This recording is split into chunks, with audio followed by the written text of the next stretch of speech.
चलिए optical isomerism हम लोग पढ़ रहे थे, टर्म 1 2 3 है ना,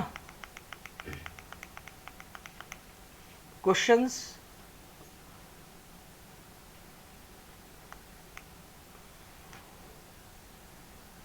और ये सारी चीजें करने के बाद में लास्ट में हम लोग wedge dash projection, Fischer projection में आ गए थे, जहां पर हमने एक चीज सीखा कि always play double switch on each chiral centre.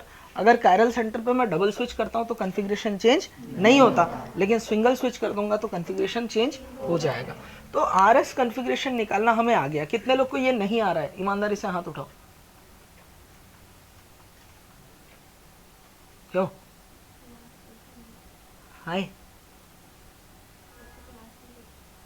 देख लेना है, उसको कवर कर लेना है, वो मृदुल सर अभी आएंगे, उनसे डलवा लेना है। क्लियर है? हाँ चलिए, ये सारे क्वेश्चंस करवा लिया था ना मैं। हाँ, वेज डैश को फिशर, फिशर को वेज डैश में, और आरएस कॉन्फ़िगरेशन जैसे निकालते हैं, नंबरिंग कैसे करते हैं, सीआईपी रूल वगैरह वो आ गया था। चलिए आज हम लोग नया टर्म पढ़ेंगे, टर्म 7 इन एंशियोमर। क्या पढ़ेंगे? इन एंशियोमर। तो नए पेज में हेडिंग डालेंगे टर्म 7 इन एंशियोमर। देखो इन एंशियोमर जो होते हैं ना, हमेशा जोड़े में होते हैं। हमेशा कैसे होते हैं? जोड़े में होते हैं। ये लोग सिंगल नहीं होते। इन एंशियोमर एक रिलेशन है, ये मैंने आपको बोला था। The non super imposable mirror images are enantiomer. ऐसे दो कंपाउंड्स जो एक दूसरे के क्या है बेटा, मिरर इमेज है, और वो एक दूसरे पे सुपर इम्पोज नहीं होने चाहिए, इन्हीं को ही हम लोग बोलते हैं इनएंशियोमर। अरे भाई यही तो रिलेशन, इसी से ही तो हमने शुरुआत की थी कायरलिटी की। कायरलिटी होने का मतलब ही यही है कि दो मॉलिक्यूल्स जो एक दूसरे के मिरर इमेज की तरफ दिखते हो और एक दूसरे पर सुपर इम्पोज नहीं हो रहे हो, दे आर इनएंशियोमर। तो दे आर कायरल इंडिविजुअली। ठीक है, इंडिविजुअली उनको कायरल बोला जाएगा, और उन दोनों के बीच जो रिश्ता है वो इनएंशियोमेरिक रिलेशन है। क्या है? Enantiomeric relation. The non super imposable mirror images are enantiomer लिखा जाए। दूसरी चीज, in an enantiomeric pair both must be individually optically active. दोनों को इंडिविजुअली ऑप्टिकली एक्टिव होना पड़ेगा, यानी दोनों को कायरल होना पड़ेगा। भाई कान ऐसे पकड़ो चाहे वैसे पकड़ो। वहां डेफिनेशन क्या बताया था ऑप्टिकली एक्टिविटी का, कि मॉलिक्यूल में कायरल होना चाहिए, कायरलिटी होना चाहिए। कायरलिटी किसको बोलते हैं? दो different molecules, they are mirror images of each other and non super imposable, then both are individually chiral और ऑप्टिकली एक्टिव। यहां मैं ये बोल रहा हूं कि जो लोग एक दूसरे के मिरर इमेज जैसे और एक दूसरे पर सुपर इम्पोज ना होते हो, ये कायरल है और इंडिविजुअली ऑप्टिकली एक्टिव है, और यही दोनों क्या होते हैं, इनके बीच रिश्ता क्या है? इनएंशियोमर का है। तो इसका मतलब ये तय रहा ना कि इनएंशियोमेरिक पेयर्स जो भी होंगे उनमें हमारे पास इंडिविजुअली दोनों को ऑप्टिकली एक्टिव होना पड़ेगा। इसका मतलब ये हुआ कि दो डिफरेंट मॉलिक्यूल और इनके बीच में रिश्ता पूछूंगा, पहले आप चेक करो कि इनएंशियोमर होने के लिए ऑप्टिकली एक्टिव, एक ऑप्टिकली एक्टिव है, दूसरा ऑप्टिकली इनएक्टिव है। भले एक दूसरे के मिरर इमेज जैसे दिख रहे हो, लेकिन इनके बीच रिश्ता इनएंशियोमर का तो नहीं हो सकता। क्या मेरी बात समझ में आई? अरे हूं हाँ करो। तो इनएंशियोमर होने के लिए दोनों मॉलिक्यूल्स को क्या होना जरूरी है? ऑप्टिकली एक्टिव होना जरूरी है। लिखा जाए।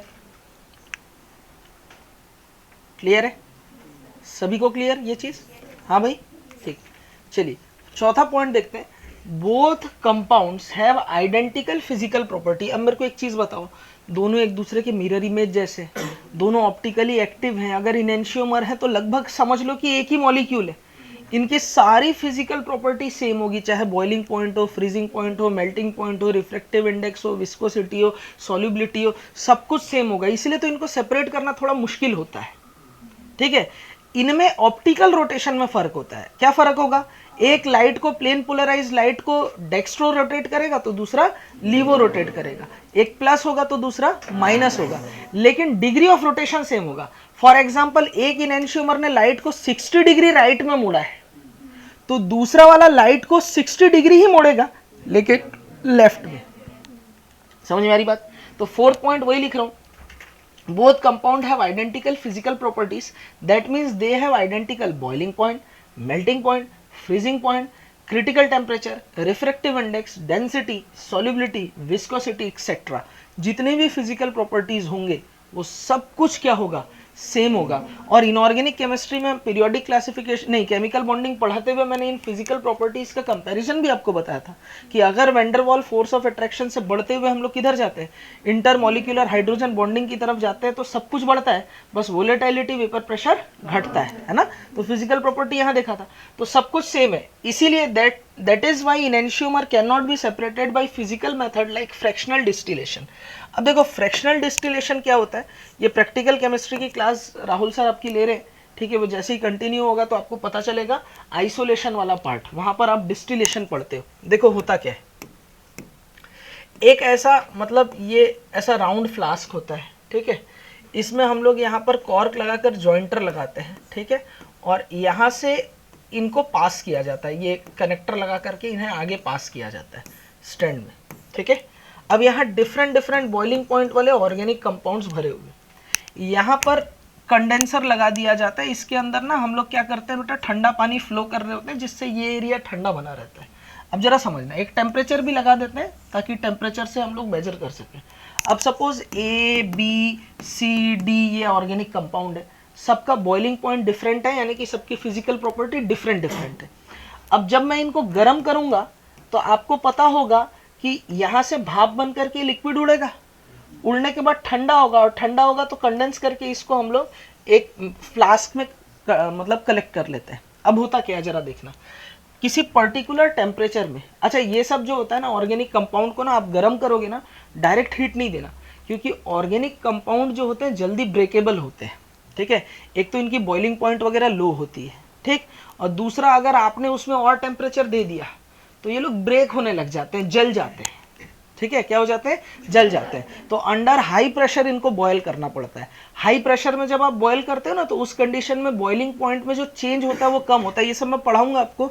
Relative lowering of vapour pressure, elevation in boiling point, depression in freezing point, और फिजिकल इक्विलिब्रिया जब आप पढ़ रहे होगे तो इक्विलिब्रियम में भी ये बात, ली चैटलियर प्रिंसिपल पढ़ाते हुए मैं आपको ये बात बताऊंगा कि जब भी अंडर प्रेशर हम लोग क्या करते हैं, बॉयल करते हैं, तो टेम्परेचर एक टाइम के लिए फिक्स बना रहता है एक पर्टिकुलर बॉइलिंग पॉइंट में, वो चेंज आपको देखने को आराम से मिल सकता है। जैसे ये लिक्विड है, सपोज ए की बॉइलिंग पॉइंट लो है, ए जल्दी बॉयल हो जाएगा, टेम्परेचर दे रहा हूं तो ए जल्दी बॉयल होगा, और जब तक ये बॉयल हो रहा होगा तब तक इस फ्लास्क का टेम्परेचर कांस्टेंट बना होगा, थर्मामीटर में वो रीडिंग में देख लूंगा। अब वो फ्लास्क में यहाँ कलेक्ट हो गया, जैसे ही ए यहाँ से खत्म हो गया, ए कंपाउंड यहाँ से खत्म हो गया, तो जो बॉइलिंग पॉइंट पे आकर के वो हीट को एब्जॉर्ब कर रहा होता है, उसकी एक हीट कैपेसिटी थी, जिसे हम लोग हीट कैपेसिटी करके थर्मोडायनेमिक्स में पढ़ेंगे, molar heat capacity, specific heat capacity और हीट कैपेसिटी जो हम लोग पढ़ते हैं, ठीक है ना, जिसको आप लोग फिजिक्स की लैंग्वेज में स्पेसिफिक हीट भी बोलते हो, ठीक है। थर्मोडायनेमिक्स फिजिक्स में हुआ नहीं है ना अभी, ठीक है, तो वो मैं उसी समय सर और मैं शुरू करेंगे जब केमिस्ट्री का थर्मोडायनेमिक्स और वो चल रहा होगा, और उस समय फिजिक्स भी आप करेंगे, तो आपको पता चलेगा कि फिजिक्स का थर्मोडायनेमिक्स और केमिस्ट्री का थर्मोडायनेमिक्स दोनों एकदम डिफरेंट है, सेम नहीं है। केमिस्ट्री वाले लोग फिजिक्स में धक्का मारते हैं, फिजिक्स वाले लोग केमिस्ट्री में धक्का मारते हैं, जबकि ऐसा नहीं है, दोनों टोटली डिफरेंट है। लेकिन जब आप केटीजी वगैरह पढ़ते हैं तो उसकी कुछ कनेक्टिविटी फिजिकल केमिस्ट्री में मिलती है, वो आप वहां से जान पाओगे। खैर, मेरे कहने का मतलब ये है, ए जैसे ही खत्म होगा तो ए की जो हीट कैपेसिटी थी वो गायब हो गई, अब टेम्परेचर फिर बढ़ने लगेगा, थर्मामीटर में रीडिंग मिलने लगेगा, फिर मैं इस फ्लास्क को चेंज करके दूसरा लगा दूंगा, तो अब बी बॉयल हो रहा है सपोज, उसके बाद सेकंड नंबर पे बी का बॉइलिंग पॉइंट है, बी के बॉइलिंग टेम्परेचर के बराबर अगर हमने टेम्परेचर दे दिया तो फिर टेम्परेचर थर्मामीटर का रीडिंग होल्ड होगा, और यहाँ पर लिक्विड कलेक्ट होगा और दूसरा फ्रैक्शन मुझे मिल जाएगा। तो ऐसे करके अलग अलग फ्रैक्शन मुझे मिल रहे हैं, किसके, ऑर्गेनिक कंपाउंड। ये ऑर्गेनिक कंपाउंड का मिक्सचर था, इन्हें मैंने कैसे अलग किया, इस मेथड को बोलते हैं फ्रैक्शनल डिस्टिलेशन। क्या बोलते हैं, फ्रैक्शनल डिस्टिलेशन। अगर 5 डिफरेंट बॉइलिंग पॉइंट के कंपाउंड रहेंगे तो मुझे कितने फ्रैक्शन मिलेंगे, यहाँ पे 5 ही मिलेंगे, 5 कंपाउंड में आइसोलेट कर सकता हूँ, जो कचरा रहेगा वो यहाँ रह जाएगा। क्लियर है।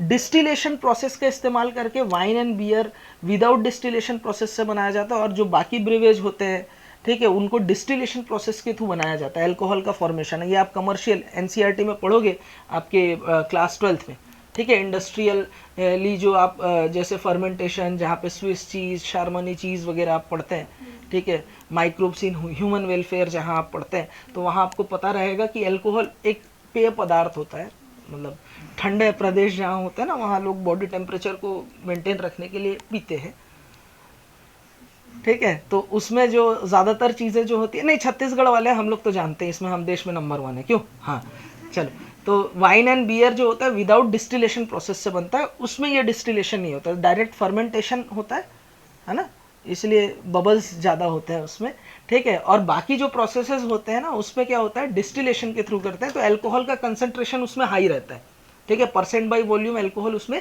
ज़्यादा रहता है। ये सब आप पढ़ेंगे, आपका सिलेबस का है, मैं बोल रहा हूँ करके ये ऐसा नहीं है कि कुछ नालायक लोग दिमाग ना लगाएं, ठीक है, ये है सिलेबस में बायोलॉजी वाले बच्चों के, ठीक है। खैर आगे बात करते हैं। तो ये चीज़ जो आप देख रहे हो, इससे फ्रैक्शनल डिस्टिलेशन हुआ, जितने मिक्सचर थे उनको मैंने अलग कर लिया। अब इनमें अलग क्यों हो पाए? क्योंकि इनकी फिजिकल प्रॉपर्टी डिफरेंट थी।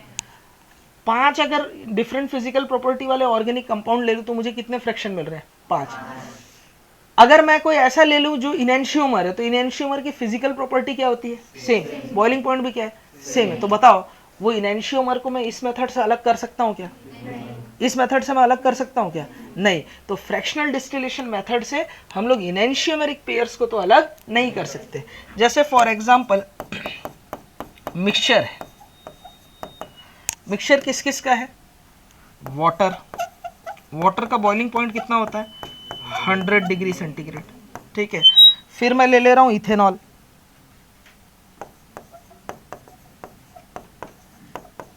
इसका बॉइलिंग पॉइंट होता है 78 डिग्री सेंटीग्रेड। इसके अलावा मैं एसीटोन ले लेता हूं, 30 डिग्री सेंटीग्रेड, ठीक है। अब मैं क्या ले रहा हूं? कुछ और कंपाउंड ले रहा हूं, एक ई ले रहा हूं और एक जेड ले रहा हूं। क्या ले रहा हूं? ई और, मतलब या कोई इनएंशियोमर ले रहा हूं, ए और बी ले रहा हूं। क्या है बेटा? ए ये इनएंशियोमर है, किसका? बी का। बी भी क्या है बेटा? इनएंशियोमर। इन दोनों का boiling point for example 25 degree centigrade है। दोनों का बॉइलिंग पॉइंट कितना है? 25 डिग्री सेंटीग्रेड। मैंने कितने कंपाउंड लिए हैं? हाँ हितेश ये बता, मैंने इस मिक्सचर में कितने कंपाउंड लिए? 1 2 3 4 और 5। 4 कंपाउंड नहीं लिए। आप इन्हें एक मत समझे, चाचा हमें अपने में मत गिनिए, हम अलग हैं, ठीक है, ये एक दूसरे से अलग होते हैं। बोलो बात क्लियर है? इन्हें आप एक मत समझिए, क्योंकि 2 डिफरेंट कंपाउंड्स ये हमेशा किस में होते हैं? पेयर में होते हैं। समझ में आ रही बात?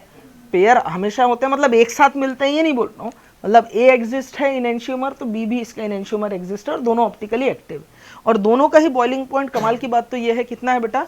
25 डिग्री सेंटीग्रेड है। जरा समझना, यहाँ 5 कंपाउंड को लेकर के अगर मैं फ्रैक्शनल डिस्टिलेशन करूं,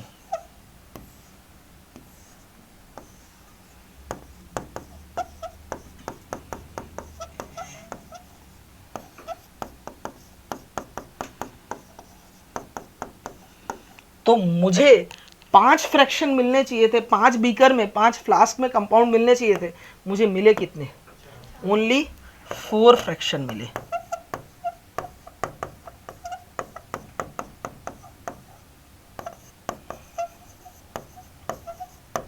कितने फ्रैक्शन मिले?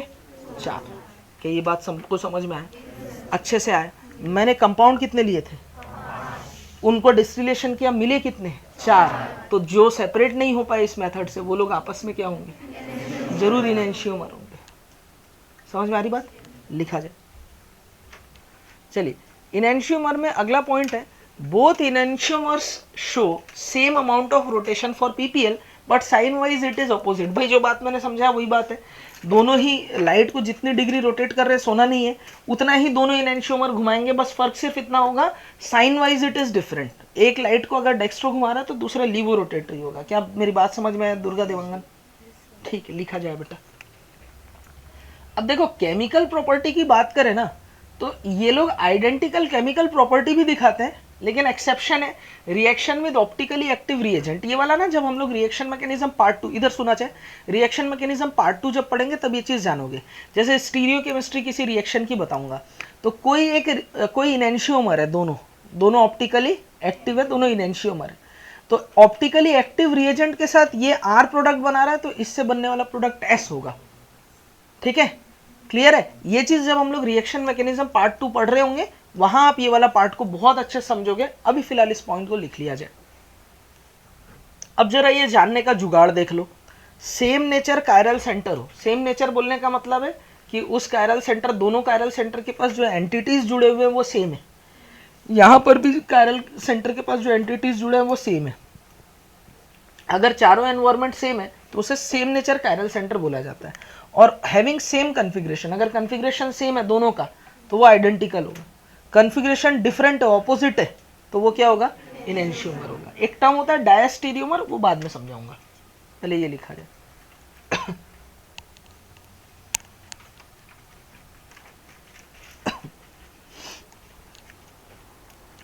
इतना सब जो ऑर्गेनिक पढ़ा रहा हूं, ठीक है, इसके बाद आपको सिर्फ घर जाके प्रैक्टिस ही करनी है बस, और बहुत ज़्यादा रिवीजन कॉपी पढ़ने की ज़रूरत नहीं होगी। ठीक है, सीधा क्वेश्चन ही लगाया करो भाई। मेथड तो यहाँ सीख ले रहे हैं हम लोग, जो भी चीज़ें है कि नहीं? क्लियर? चलिए आगे बढ़ते हैं। Find the relation. एक मॉलिक्यूल ये है, दूसरा ये रहा, तीसरा वो रहा। ये तीन मॉलिक्यूल्स आपको नजर आ रहे हैं, क्या नजर आ रहा है? ठीक है, या अरे आ रहा है ना? इनका कन्फिग्रेशन RSS लिखा हुआ है, पहले चेक कर लो कन्फिग्रेशन RSS है या नहीं है, चेक कर लो आप पहले। क्या करेक्ट है? फोर्थ वाला horizontal line, vertical line? Horizontal line है। ये 1 होगा, ये 2 होगा, ये 3। 1 2 3 घुमाओ, कैसे घूम रहा हूँ? एंटी क्लॉकवाइज, तो क्या होगा? R होगा। ठीक है, 1 2 3, ये फोर्थ वाला horizontal, vertical line? Horizontal line. 1 2 3 कैसे घुमा रहा हूँ? क्लॉकवाइज, तो S। 1 2 3 4, ठीक है, तो ये होगा 1 2 3 क्लॉकवाइज, तो क्या होगा? S। सबसे पहले ये चेक करो क्या ये सभी सेम नेचर कायरल सेंटर है या नहीं है। देखो है या नहीं है, आप बताओ। बिल्कुल सेम नेचर कायरल सेंटर है। क्या है? Same nature chiral carbon. Same nature chiral carbon है। कैसे?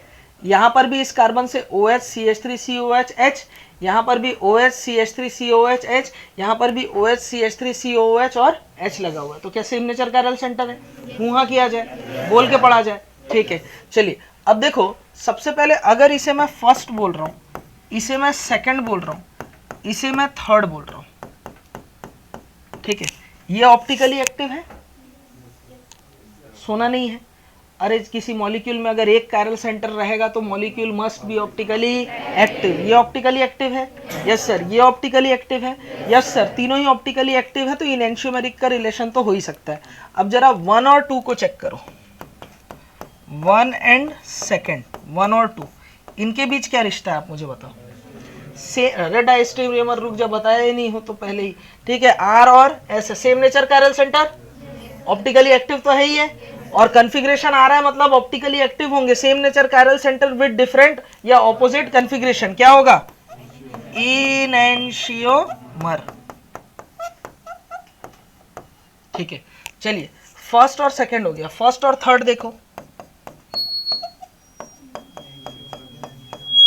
सेम नेचर कायरल सेंटर है? बोलो। कन्फिग्रेशन सेम है, ऑपोजिट है? ऑपोजिट है, तो रिलेशन क्या होगा? इनेंशियोमर। अब आप बोलोगे सर ये दोनों जो आप ऊपर बनाए हो, ये दोनों तो एक दूसरे के मिरर इमेज दिख रहे हैं और नॉन सुपर इम्पोजेबल भी है। आप मुझे बताओ ये वाला इस पे सुपर इम्पोजेबल है, नॉन सुपर इम्पोजेबल है? Non super imposable. लेकिन मन में ऐसा डाउट आ रहा होगा सर इसको मैं फ्लिप कर दूं तो इसके ऊपर सुपर इम्पोज हो रहा होगा। किसी को ऐसा लग रहा है? लग रहा है तो ये बात मैंने पहले समझा दिया था, आप याद करो। ये जो वर्टिकल, ये जो हॉरिजॉन्टल लाइन है ये किधर होता है? आगे की तरफ, और जो वर्टिकल लाइन है वो किधर होता है? पीछे की तरफ। ये आगे की तरफ है, अगर मैं इसे पलटूंगा तो ये इस लाइन के पीछे हो जाएगा। ये पलट दूंगा ना मैं इसको तो पीछे हो जाएगा, ये H आगे रह जाएगा, वाला H पीछे रह जाएगा। सुपर इम्पोज कहाँ हुआ? नॉन सुपर इम्पोसिबिलिटी यहाँ पे भी है। देवांगन जी आंख बंद मत कर, इधर सो रहा है क्या? अच्छा कॉपी में लिख रहा है, मत लिख दो। नहीं लिख रहा है फिर क्या कर रहा है? कॉपी में क्या आया? काटा? इधर ई ही आया है इसका लास्ट में, ये यही कर रहे, फिर चिड़िया उड़ तोता उड़ है। इधर ध्यान दे, ये दोनों क्या होते हैं, एक दूसरे के नॉन सुपर इम्पोजिबल होते हैं। क्या होते हैं? Non super imposable mirror image है, ठीक है, एनेंशियोमर। अब आप बोलोगे सर ये दोनों तो फिर भी एक दूसरे के मिरर इमेज जैसे दिख रहे थे, आप फर्स्ट और थर्ड को एनेंशियोमर बोल रहे हो, ये तो एक दूसरे के मिरर इमेज दिख ही नहीं रहे। भैया मैंने आपको बोला था एक ही फिशर को आप डिफरेंट डिफरेंट फॉर्म में लिख सकते हो। इसको इस तरीके के मिरर इमेज जैसे बनाने के लिए मुझे इस कैरल सेंटर पे क्या करना होगा, सिर्फ और सिर्फ डबल स्विच। क्या करना होगा? Double switch. क्या मेरी बात आपको समझ में आई? डबल स्विच करके इसका अपीयरेंस में इसके जैसा कर सकता हूं। क्या मेरी बात आपको समझ में आई? हुआ किया जाए, ये और ये एक ही है। सेकंड और थर्ड की अगर मैं बात करूंगा तो सेकंड और थर्ड में क्या रिलेशन होगा बताओ? सेकंड और थर्ड दे आर आइडेंटिकल, 100% क्या होंगे? Identical.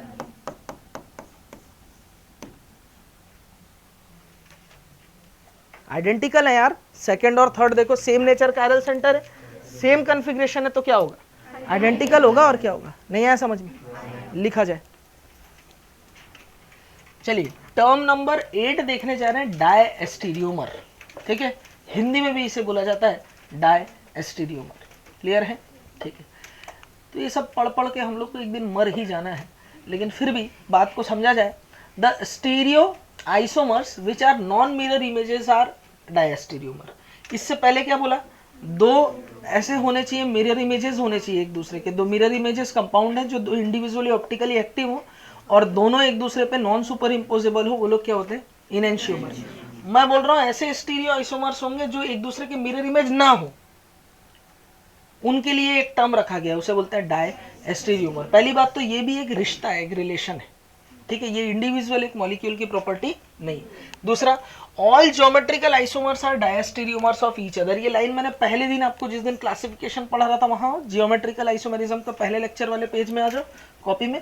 Once upon a time in classroom, किसी जमाने में, ऑप्टिकल के पहले, ज्योमेट्रिकल बोल रहा हूं मैं।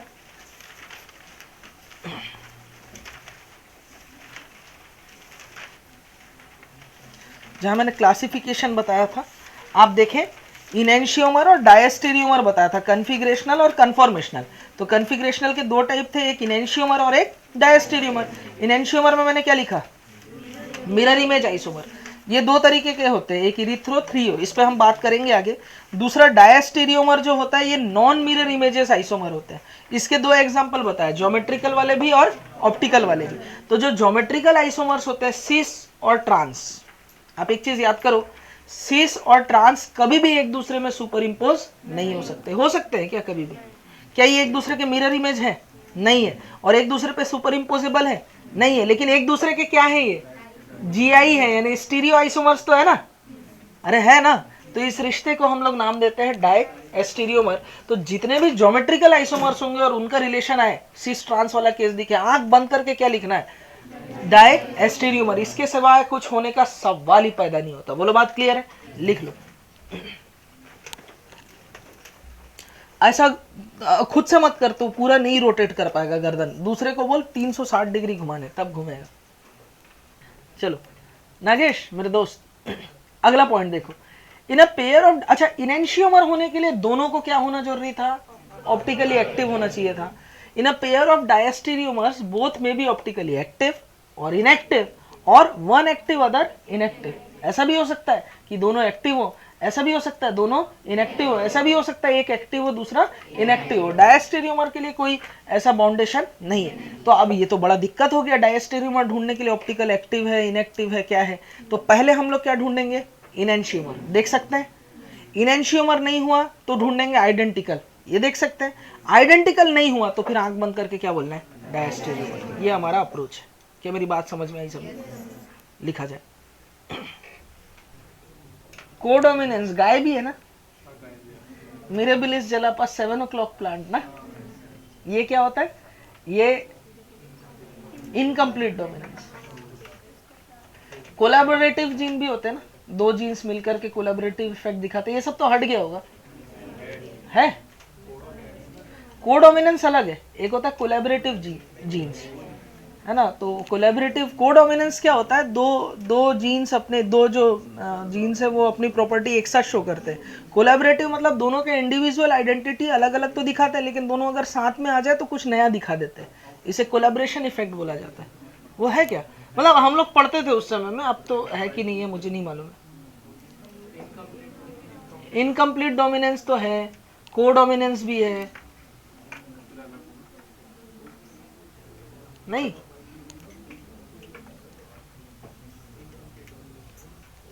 कंप्लीट डोमिनेंस ये सब कुछ कुछ रहता था, है ना।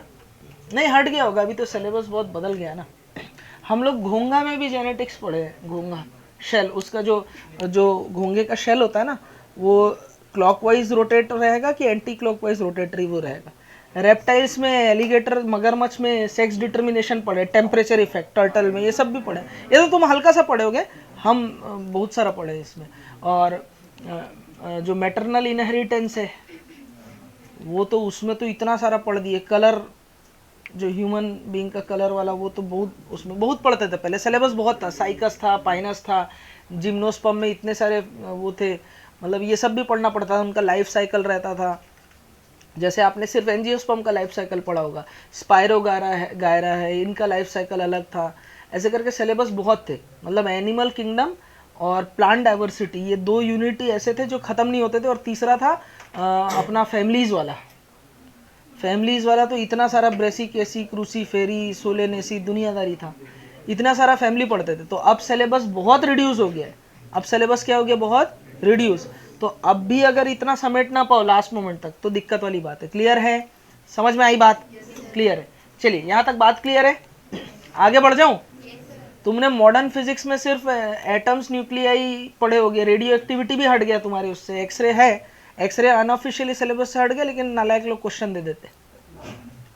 ठीक है, तो एक्सरे है। लेकिन एक चीज हम लोग पढ़ते थे अपने मॉडर्न फिजिक्स के टाइम में, आप सेमीकंडक्टर पढ़ते होगे, लॉजिक गेट पढ़ते होगे, ट्रांजिस्टर पढ़ते होगे, डायोड्स पढ़ते होगे, वैक्यूम ट्यूब पढ़े हो क्या? वो हम लोग के सिलेबस में था। तो उस समय ब्रह्मांड का सिलेबस हुआ करता था, स्टेट बोर्ड अलग और AIPMT का अलग। तो अब सिलेबस हो गया बहुत रिड्यूस। सुनना बात को, अब सिलेबस का एक पैटर्न है, एक हैक है जो मैंने क्रैक किया है। हर 2 साल में क्वेश्चन का जो फ्रीक्वेंसी होता है वो रिपीट हो रहा होता है। आइसोमेरिज्म का इस साल भी भर के क्वेश्चन आएगा, 2 क्वेश्चन तो पक्का आएगा। क्लियर है, ठीक है। ऑर्गेनिक से हर साल अगर 45 क्वेश्चन में मानूं, जैसे सेक्शन ए सेक्शन बी था तब तो 50 क्वेश्चन हुआ करते थे, ऑप्शन रहता था। लेकिन ऑर्गेनिक केमिस्ट्री को देखा जाए इंडिविजुअली फिजिकल केमिस्ट्री और इनऑर्गेनिक केमिस्ट्री से भी ज़्यादा क्वेश्चन किसमें मिलेंगे आपको? ऑर्गेनिक मिलेंगे। अगर 15-15-15 का वेटेज रहेगा तो ऑर्गेनिक 17-18 ले जाता है, इधर 2-4 इनऑर्गेनिक या फिजिकल से कम ज़्यादा हो जाता है। ठीक है, और डिफिकल्टी लेवल पेपर में जो होगा वो ऑर्गेनिक में होगा। किसमें होगा? ऑर्गेनिक में होगा। इनऑर्गेनिक मॉडरेट आएगा, उसमें स्टेटमेंट वाले में आप फंस सकते हो, लेकिन रहेगा इजी। फिजिकल केमिस्ट्री भी मॉडरेट ही रहेगा, कैलकुलेशन बेस्ड ही रहेगा। ठीक है, तो वो चीज़ है। जेई वाले अपने पेपर के पैटर्न को बिल्कुल कांस्टेंट बना के रखे हुए, जो उनका पैटर्न रहता है वही चलता है। क्वेश्चंस अच्छे ही रहते हैं, बहुत टफ नहीं रहते, बहुत इजी भी नहीं रहते, एक मॉडरेट लेवल आपको मिलेगा। तो हमारे कॉपी को अच्छे से पढ़ के जाना, सारे क्वेश्चन वहाँ पे लगेंगे। क्लियर है, समझ में आई बात? तो ये पैटर्न है, कुछ इन चीज़ों का ध्यान रखना है। क्लियर। जेई के सिलेबस में ये सब जो क्वेश्चंस आते हैं जेई मेंस में, क्योंकि नंबर ऑफ क्वेश्चंस कम है और केमिस्ट्री इतना ज़्यादा वाइड सिलेबस है, तो उसमें कोई एक फिक्स पैटर्न नहीं बोल सकता मैं कि यहीं से आएगा ही। जैसे IUPAC नेमिंग से नीट में एक क्वेश्चन फिक्स है, लेकिन जेई मेंस के किसी ना किसी शिफ्ट में वो क्वेश्चन दिख जाएगा, लेकिन पर्टिकुलर उस बच्चे के शिफ्ट में वो क्वेश्चन दिखे कि नहीं दिखे, ये एक अलग बात है। समझ में आ रही बात? तो वेराइटी है, नंबर ऑफ शिफ्ट भी ज़्यादा है, तो क्वेश्चन कहीं ना कहीं से रिपीट होंगे। जेई में तो कुछ सिलेबस आपको छोड़ना नहीं है। बायो वाले बच्चे जो नीट की तैयारी कर रहे हैं, उन लोग इस वाले टॉपिक में, ये जो GOC वाला जो पार्ट है मेरा, आंख बंद नहीं होना चाहिए, इस पे बहुत मेहनत करेंगे, बहुत फोकस करेंगे। इसके बाद अभी नेक्स्ट वीक में हम लोग चालू करने वाले हैं क्या? Reaction mechanism part 1, inductive effect, resonance, mesomeric effect, hyperconjugation, ये वाला पार्ट। इसमें क्या क्या क्वेश्चन आते हैं? Order of acidic strength, order of basic strength, ठीक है, stability of carbocation, stability of carbanion, reactivity of for electrophilic addition reaction, कौन सी रिएक्टिविटी ESR के लिए, इलेक्ट्रोफिलिक सब्स्टिट्यूशन रिएक्शन के लिए कौन सबसे ज़्यादा रिएक्टिविटी दिखाएगा। ये सारे क्वेश्चन जो है, ये चाहे जेई हो चाहे नीट हो, वो वाला पार्ट बहुत इंपॉर्टेंट हो जाता है, वो फिक्स है। ठीक है, चाहे एरोमेटिसिटी हो, चाहे नंबर ऑफ पाई इलेक्ट्रॉन्स कितने होंगे इस कंपाउंड में, कौन सा ज़्यादा स्टेबल है कौन सा लेस स्टेबल होगा, ठीक है, ये सारी चीज़ें जो है, रिएक्टिविटी फॉर SN1 रिएक्शन, ये हम लोग पार्ट ये सब समझते हैं कहाँ पे, रिएक्शन मैकेनिज्म पार्ट 1 में, वो पार्ट सबसे इंपॉर्टेंट है, ठीक है, जितना मैं पढ़ा रहा हूँ उसमें से, वहाँ से क्वेश्चन भर भर के, क्लियर है, समझ में आई बात, अरे हूँ हाँ करो, ठीक है, चलिए खैर आगे बात करते हैं। 4th पॉइंट है, they have different physical properties. अब ये मिली मुझे काम की चीज, इनकी फिजिकल प्रॉपर्टी डायस्टेरियोमर का क्या होता है, डिफरेंट होता है। अगर फिजिकल प्रॉपर्टी डिफरेंट है तो मुझे एक बात बताओ, बॉइलिंग पॉइंट में फर्क होगा, और अगर बॉइलिंग पॉइंट में फर्क है तो मैं इन्हें physical method like fractional distillation से क्या कर सकता हूँ, सेपरेट कर सकता हूँ। लिखा जाए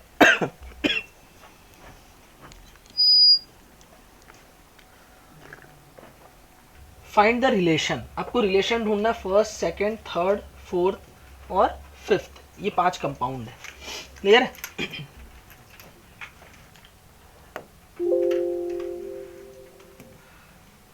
आपको बताना है इसमें रिलेशन क्या है।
देखो ये 5 कंपाउंड है, देखते सबसे पहले आपको क्या ढूंढना होगा, पहले तो क्या निकालना है हमें, कॉन्फ़िगरेशन चेक करना है। देखो ये हो जाएगा 1, ठीक है, ये 3 ऑक्सीजन से जुड़ा है, जबकि ये वाला कार्बन एक ही ऑक्सीजन से जुड़ा है, तो ये हो जाएगा 2, ये हो जाएगा 3, 1 2 3, कैसे घूम रहा हूँ, एंटी क्लॉकवाइज घूम रहा हूँ, तो क्या हो जाएगा R, ये कॉन्फ़िगरेशन क्या होगा R। चलो यहाँ देखो, ये हो जाएगा 1, ये हो जाएगा 2, ये हो जाएगा 3, 1 2 3, कैसे घूम रहा हूँ, एंटी क्लॉकवाइज घूम रहा हूँ, तो क्या हो जाएगा R। फटाफट कर सकते हैं अपन, कर सकते हैं ना। अब देखो ये क्या होगा 1, ये क्या होगा 2, ये क्या होगा 3, 1 2 3, कैसे घूम रहा हूँ, क्लॉकवाइज घूम रहा हूँ, तो क्या हो जाएगा S। ये देखो ये होगा 1, ये होगा 2 है ना, और ये होगा नहीं, ये 1, ये 2, ये 3, 1 2 3, कैसे घूम रहा हूँ, क्लॉकवाइज, तो क्या हो जाएगा S। फटाफट कॉन्फ़िगरेशन निकाल सकते हैं, सोना नहीं है बेटा, सारे कॉन्फ़िगरेशन फटाफट निकाले जाएं।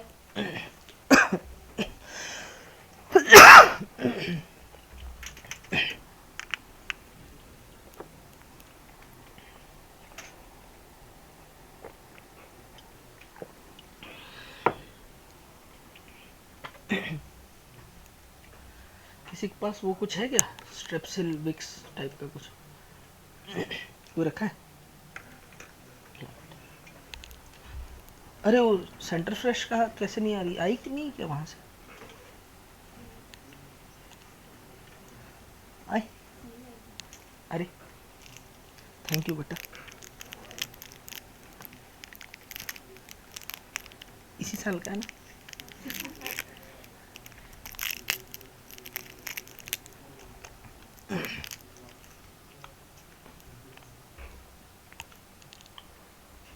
चलो इसका कॉन्फ़िगरेशन बताओ, ये रहेगा 1, ये रहेगा 2, ये रहेगा 3, 1 2 3 घूम रहा हूँ, कैसे घूम रहा हूँ, है ना, एंटी क्लॉकवाइज, क्या होगा R। इधर देखो ये रहेगा 1, ये रहेगा 2, ये रहेगा 3, 1 2 3, कैसे घूम रहा हूँ, क्लॉकवाइज, तो क्या हो जाएगा S।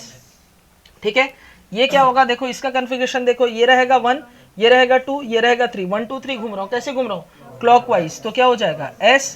1 2 3, 1 2 3 एंटी क्लॉकवाइज घूम रहा हूँ, तो क्या हो जाएगा R। ठीक है, चलो इधर देखो, यहाँ पर क्या होगा बताओ, 1 2 3, 1 2 3 घूम रहा हूँ, कैसे घूम रहा हूँ? क्लॉकवाइज, तो क्या होगा? एस। 1 2 नहीं 1 2 3, 1 2 3 घूम रहा हूँ, कैसे घूम रहा हूँ? एंटी क्लॉकवाइज, तो क्या हो जाएगा? आर। क्लियर है? अच्छा sorry sorry sorry sorry, my mistake. ये हो जाएगा 1, ये हो जाएगा 2, ये होगा 3, और ये कौन सा लाइन है? वर्टिकल। 1 2 3 कैसे घूम रहा हूँ? एंटी क्लॉकवाइज, तो ये क्या हो जाएगा? एस। ठीक है, तो सारे कॉन्फ़िगरेशन मैंने यहाँ लिख दिए। अब जरा रिलेशन देखते हैं। मैं ऐसा पूछना चाहता हूँ, मैं सबसे पहले फर्स्ट और सेकंड को कंपेयर करता हूँ। फर्स्ट और सेकंड,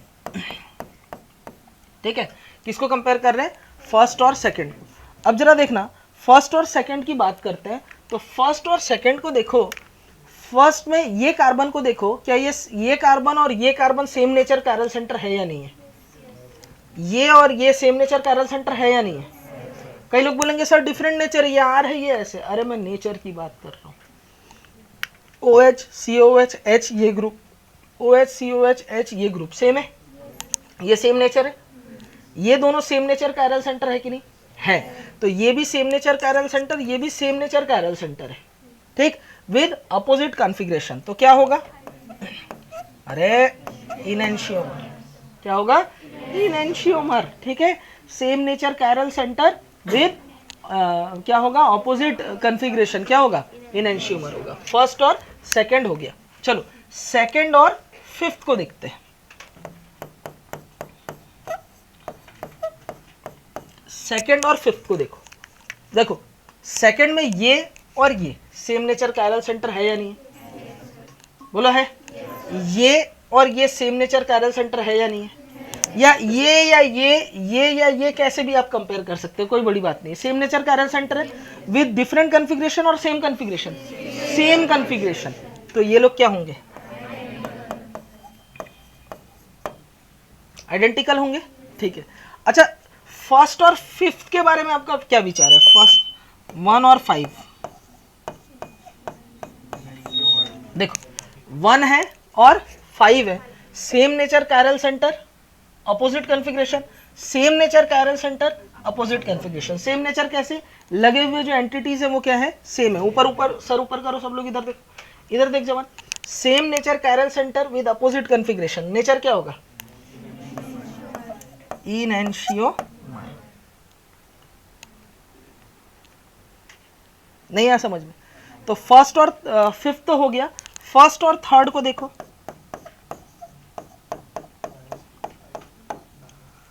फर्स्ट और थर्ड देखो। अच्छा जरा देखना, फर्स्ट में ये आर है और ये आर है और ये एस है, तो क्या करें? आइडेंटिकल हो नहीं सकता, इनेंशियोमर हो नहीं सकता। इनेंशियोमर होने के लिए इसमें भी अपोजिट कॉन्फ़िगरेशन होना चाहिए, तो ये क्या होगा? डायस्टेरियोमर। क्लियर हुआ? यहाँ पर फर्स्ट और थर्ड हो गया। अच्छा फर्स्ट और फोर्थ के बारे में आपका क्या विचार है, आप मुझे बताएं। फर्स्ट और फोर्थ को देखो, क्या सेम नेचर कैरल सेंटर है? Opposite configuration, same nature chiral centre, same configuration, तो इनेंशियोमर हो नहीं सकता, आइडेंटिकल हो नहीं सकता। क्या होगा नेचर वाइज? ये चीज आप समझ पा रहे? फर्स्ट और फोर्थ हो गया। सेकंड और थर्ड का बताओ। सेकंड और थर्ड, भाई ये भी क्या होगा? इनेंशियोमर नहीं हो सकता, आइडेंटिकल नहीं हो सकता, तो क्या होगा? ठीक है, सेकंड थर्ड हो गया। सेकंड और फोर्थ बताओ, बोलो। सेकंड और फोर्थ, सेकंड और फोर में भी same nature chiral centre, same configuration, same nature chiral centre, opposite configuration, तो क्या हो जाएगा? इनेंशियोमर हो नहीं सकता, आइडेंटिकल ये है नहीं। ठीक है, तो ये क्या हो जाएगा नेचर वाइज? ठीक, चलिए सेकंड और फोर्थ हो गया। थर्ड और फोर्थ को बताओ। थर्ड और फोर्थ देखो, सेम नेचर कैरल सेंटर है, opposite configuration, same nature chiral centre, opposite, इधर देख इधर देख, same nature chiral centre, opposite configuration, same nature chiral centre, opposite configuration, तो क्या हो जाएगा ये बताओ? इनेंशियोमर। और ये किया तो गलत किया। क्यों? ध्यान दो, इनेंशियोमर होने के लिए मॉलिक्यूल में क्या होना चाहिए, ऑप्टिकल एक्टिविटी होना चाहिए। अब जरा ध्यान देना, इस मॉलिक्यूल में आपको पीओएस नजर आ रहा है कि नहीं, आप मुझे बताओ। ये रहा पीओएस, बोलो है। इस मॉलिक्यूल में देखो पीओएस है कि नहीं, बताओ। ये भी रहा पीओएस, साफ साफ नजर आ रहा है भाई। यहाँ पर पीओएस यहाँ पर भी है और यहाँ पीओएस यहाँ पर भी है। तो अगर पीओएस होगा तो ये क्या होगा, ऑप्टिकली इनएक्टिव, और ये भी क्या होगा, ऑप्टिकली इनएक्टिव। तो एक चीज जो इनके बीच लिखा जा सकता था वो तो होने से रहे, क्या ये लोग क्या नहीं होंगे, इनेंशियोमर तो हो नहीं सकते। इनेंशियोमर नहीं हुए, अब मेरे को सेकंड नंबर पे किस पे विचार करना है, आइडेंटिकल। तो अब जरा देखना, क्या ये और ये सेम नेचर कैरल सेंटर नहीं है, कार्बन OH COH H ये ग्रुप, OH COH H ये ग्रुप सेम है, तो ये और ये सेम कॉन्फ़िगरेशन है। इसको और इसको डायगोनली चेक करो, ये भी सेम नेचर, ये भी सेम नेचर कैरल सेंटर है। इसमें भी क्या है बेटा, same configuration, same nature chiral centre same configuration, same nature chiral centre same configuration. क्या मैं बोल सकता हूं दे आर आइडेंटिकल। तो अगर ऐसे कंपाउंड हो जिसमें दो कैरल सेंटर हो तो ध्यान देना, RRSS में तो कोई दिक्कत नहीं, RRSS में तो कोई दिक्कत नहीं, RS टाइप का मिल जाए तो फिर आपको ऑप्टिकल एक्टिविटी देखनी होगी। ऑप्टिकली अगर इनएक्टिव हो गया ये मॉलिक्यूल तो इसका मतलब ये क्या होगा हमारे पास में, इनेंशियोमर तो नहीं हो सकता। फिर क्रॉस चेक करो, अगर इनमें कॉन्फ़िगरेशन सेम हो गया तो क्या होगा, आइडेंटिकल। अगर आइडेंटिकल ना हुआ तो मेरा आंसर क्या जाएगा, डायस्टीरियोमर जाएगा। इस बारे में, इस केस के बारे में भी हम लोग डिस्कस करेंगे। सर पीओएस है ये पता कैसे चला, सर ये काट दिए तो पीओएस दिख रहा है, लेकिन सर मॉलिक्यूल तो प्लेनर नहीं है। कोई बात नहीं, आपको मालूम जो वर्टिकल लाइन होता है वो किधर होते हैं, पीछे की तरफ। तो COH का अगर बीच में मिरर रख देता तो उसका पीछे का इमेज नीचे ही बन रहा है, ठीक है। और ये लोग आगे की तरफ होते हैं, आगे का जो H है उसका इमेज यही आगे बन रहा है जस्ट। ये जो OH आगे की तरफ है इसका जस्ट इमेज कहाँ बन रहा है, नीचे की तरफ बन रहा है, मतलब आगे की तरफ। समझ में आ रहा है। तो अगर मिरर यहाँ खींचूं तो आपको साफ साफ पीओएस नजर आएगा, और पीओएस मिल गया तो ऑप्टिकल एक्टिविटी का तो सवाल ही पैदा नहीं होता। बोलो क्लियर है।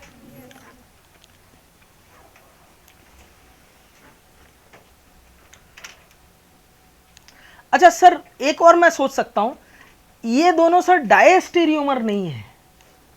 क्यों डायस्टीरियोमर नहीं है, मैंने ऐसा आपको बोला कि पहले आप विचार करेंगे इनेंशियोमर का, फिर आप किसके बारे में सोचोगे, आइडेंटिकल का, फिर आप डायस्टीरियोमर के बारे में सोच रहे हो। सर ऐसा क्यों, ये सीक्वेंस आपको कैसे पता चला, मतलब ये क्यों आप सोच रहे हो, लॉजिकली आप सोचो ना। डायस्टीरियोमर की डेफिनेशन क्या होती है, डायस्टीरियोमर होने के लिए क्या होना चाहिए, नॉन सुपर इम्पोजिबिलिटी होनी जरूरी है।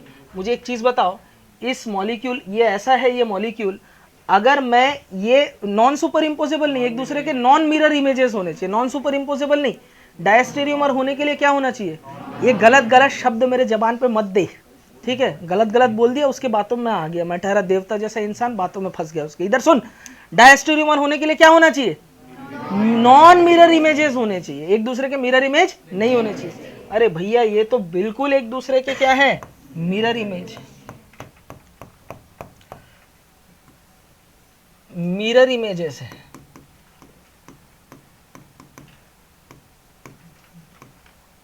सो डायस्टीरियोमर नहीं होगा, ऑप्टिकली इनएक्टिव है, सो इनेंशियोमर नहीं होगा। तो आइडेंटिकल ही तो हुआ ना, सेम नेचर कैरल सेंटर में आइडेंटिकल है करके डायस्टीरियोमर नहीं है। अगले एग्जांपल से आप समझ जाएंगे, आइडेंटिकल है करके ये डायस्टीरियोमर हुआ नहीं। भाई आइडेंटिकल होने से एक दूसरे के मिरर इमेज बन गए, और अगर मिरर इमेज बन गए तो डायस्टीरियोमर का तो सवाल ही पैदा नहीं होता। क्लियर है। 1 2 3 4 5 6, हाँ क्या सेम है, अलग है ये तो।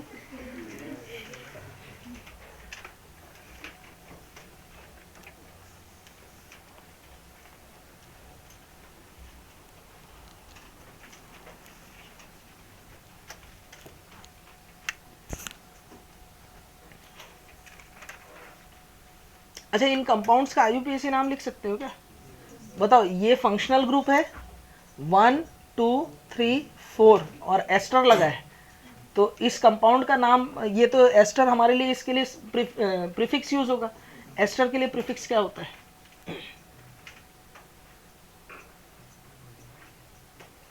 एल्कोक्सी कार्बोनिल, मेथॉक्सी कार्बोनिल, 1 2 3 है ना, और ये हो जाएगा 3 पोजीशन, तो ये हो जाएगा 3 मेथॉक्सी कार्बोनिल है ना, 2 3 dihydroxy meth eth propanoic acid.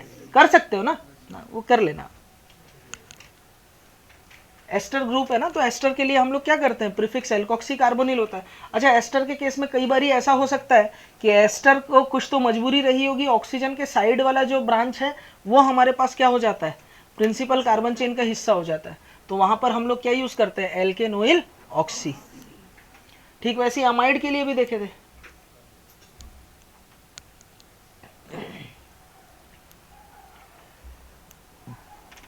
Configuration लिख के ना इस सीक्वेंस में आप रिलेशन बताना, फर्स्ट सेकंड के बीच क्या रिश्ता है, थर्ड सिक्स्थ के बीच क्या रिश्ता है, फर्स्ट और थर्ड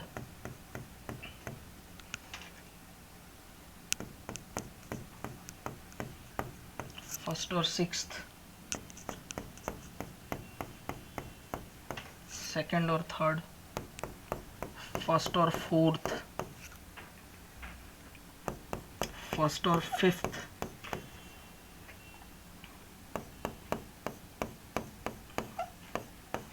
सेकंड और फोर्थ, सेकंड और फिफ्थ, फोर्थ और फिफ्थ।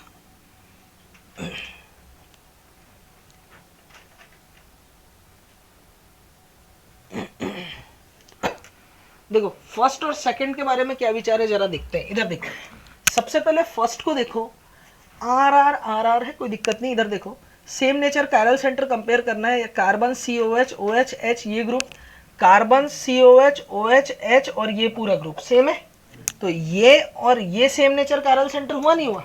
अरे हुआ करो, ठीक है।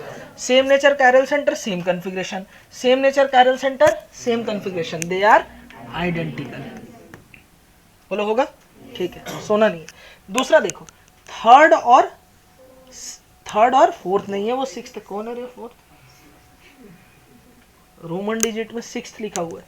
थर्ड और सिक्स्थ को देखा जाए, इधर देखो, थर्ड और सिक्स्थ में सेम नेचर कायरल सेंटर ये, सेम नेचर कायरल सेंटर ये, सेम कन्फिग्रेशन है, same nature chiral centre same nature chiral centre same configuration है, तो ये भी क्या होगा, आइडेंटिकल ही होगा। क्लियर है? यहां तक क्लियर है? ठीक, चलिए अब फर्स्ट और थर्ड को कंपेयर करना है। फर्स्ट को देखो, same nature chiral centre opposite configuration, same nature chiral centre opposite configuration, तो ये लोग क्या होंगे, इनएंशियोमर ऑफ ईच अदर। क्या होंगे? इनएंशियोमर ऑफ ईच अदर। अब जरा देखना, फर्स्ट और सिक्स्थ को देखते हैं, तो फर्स्ट और सिक्स्थ को कंपेयर करो, same nature chiral centre opposite configuration, same nature chiral centre opposite configuration, तो ये भी क्या होंगे, इनएंशियोमर ऑफ ईच अदर। अगला कंपैरिजन कौन सा है, सेकंड और थर्ड। जरा देखो, सेम नेचर कायरल सेंटर ये अब मैं इधर क्यों बोल रहा हूं, क्योंकि यहाँ COCH3 और COCH3 यहाँ लगा, तो ये दोनों सेम नेचर है, opposite configuration, same nature chiral centre opposite configuration, तो ये भी क्या होंगे, सेकंड और थर्ड, इनएंशियोमर ऑफ ईच अदर। बात क्लियर है? हुआ किया जाए, ठीक है। चलिए फर्स्ट और फोर्थ को देखते हैं, फर्स्ट और फोर्थ, ठीक है, same nature chiral centre same configuration, same nature chiral centre opposite configuration, तो क्या नहीं हो सकता, क्या खत्म हो गया, इनएंशियोमर तो नहीं हो सकता। अच्छा, ये आइडेंटिकल है या नहीं है, उस पे आते हैं। आइडेंटिकल भी तो नहीं है, आइडेंटिकल है क्या, नहीं है, तो ये रिश्ता क्या कहलाएगा, डायस्टेरियोमर। ठीक है, चलिए फर्स्ट और फिफ्थ को कंपेयर करते हैं। देखो इधर, same nature chiral centre opposite configuration, same nature chiral centre same configuration, यानी इनएंशियोमर तो ये नहीं है, आइडेंटिकल हो नहीं सकता, तो ये क्या होगा बताओ, डायस्टेरियोमर। बोलो क्लियर है, समझ में आया सभी को? और जरा देखो सेकंड और फोर्थ को देखो, सेकंड और फोर्थ देखो, सेम नेचर कायरल सेंटर है, opposite configuration, same nature chiral centre, same configuration. इसका मतलब ये क्या नहीं हो सकता, इनेंशियोमर नहीं हो सकता, आइडेंटिकल नहीं हो सकता, तो ये क्या होगा, डायस्टेरियोमर होगा। अब सेकंड और फिफ्थ यहाँ आते हैं। Same nature chiral centre, same configuration, same nature chiral centre, opposite configuration, क्या नहीं हो सकता, इनेंशियोमर नहीं हो सकता, आइडेंटिकल नहीं हो सकता, क्या होगा बताओ, डायस्टेरियोमर। ठीक, फोर्थ और फिफ्थ को कंपेयर करते हैं। अब गाड़ी यहां अटकेगी, जरा देखना इधर देखो। इससे पहले जो मैं केस डिस्कस कर रहा था ना, वही वाली बात यहां फुलफिल होगी। इससे पहले जो मैं समझा रहा था क्वेश्चन में, अगर ये भी COOH होता, ये भी COOH होता, तो भैया ये एक दूसरे के क्या हो जाते, मिरर इमेज हो जाते। तो क्या नहीं हो सकता था, डायस्टेरियोमर नहीं हो सकता था, इनेंशियोमर नहीं हो सकता था। सेम नेचर कायरल सेंटर देखते, सेम कॉन्फ़िगरेशन है, तो आइडेंटिकल हो जाता। लेकिन अब जरा ध्यान देना, इनेंशियोमर क्यों नहीं हो सकता, जरा वो देखते हैं। कई लोग को ऐसा लगेगा, देखो R और S है, सेम नेचर कायरल सेंटर है, opposite configuration, same nature chiral centre, opposite configuration, तो बच्चा बोलेगा क्या हो सकता है, ये इनेंशियोमर हो सकता है। लेकिन जरा रुकना, जहां RS टाइप का बात हो तो वहां पर ऑप्टिकल एक्टिविटी भी देखना पड़ेगा। मुझे बताओ, इस वाले मॉलिक्यूल में POS है या नहीं है, POS, इतनी हड़बड़ी मत करो, POS नहीं है, क्योंकि अगर मैं कहीं पे भी RS दिख गया तो POS होता है, ऐसा नहीं। यहाँ अगर मैं मिरर रखूँ, खींचूँ, तो COH के काउंटर के लिए नीचे COOCH3 है, तो POS यहाँ नहीं है। इसका मतलब ये क्या होगा, ऑप्टिकली एक्टिव होगा।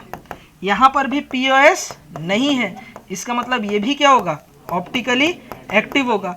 अच्छा, दो ऑप्टिकली एक्टिव होने से क्या हो सकते हैं, इनेंशियोमर। ऑप्टिकली एक्टिव क्या हो सकते हैं, डायस्टेरियोमर। ऑप्टिकली इनएक्टिव क्या हो सकते हैं, डायस्टेरियोमर। ऑप्टिकली इनएक्टिव क्या हो सकते हैं, डायस्टेरियोमर। तो इसका मतलब ऑप्टिकल एक्टिविटी के बेसिस पे या इनेंशियोमेरिक और डायस्टेरियोमेरिक रिलेशन दोनों की तरफ हम लोग बढ़ सकते हैं। लेकिन अब सोचने वाली बात है, इनेंशियोमर होने के लिए सेम नेचर कायरल सेंटर, देखो ये R है और ये क्या है बेटा, S है, opposite configuration. Same nature chiral centre है, ये और ये सेम नेचर कायरल सेंटर है, क्या है, opposite configuration. Same nature chiral centre, opposite configuration होने से क्या होगा रिलेशन, इनेंशियोमर। ठीक है, इससे पहले वाले क्वेश्चन को देखो, अगर यहाँ COH और यहाँ COH कर देता तो बीच में POS आ जाता, जिस वजह से POS की वजह से ऑप्टिकली इनएक्टिव हो जाता।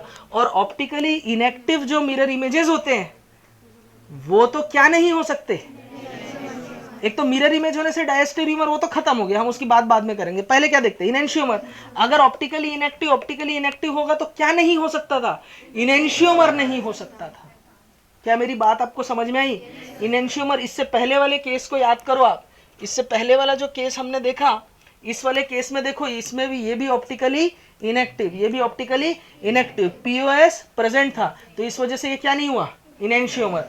मिरर इमेज है तो क्या नहीं हो सकता, diastereomer. Same nature chiral centre, opposite same configuration है, तो इस वजह से ये क्या हो गया था, आइडेंटिकल हो गया था। अब ये वाले केस में क्या हो गया, POS वाली जो शर्त थी वो हमारी फुलफिल नहीं हो रही, यानी ऑप्टिकली एक्टिविटी है, तो इनेंशियोमर तो हो सकते हैं ना भाई, अरे बोलो। Same nature chiral centre, opposite configuration, same nature chiral centre, opposite configuration, तो क्या होंगे ये, इनेंशियोमर। समझ में आया। अब कैसे भी कंपाउंड्स दिखे तो उनके बीच आप लोग ये इनेंशियोमेरिक और डायस्टेरियोमेरिक और आइडेंटिकल, ये तीनों चीजें बता सकते हो, लिखो।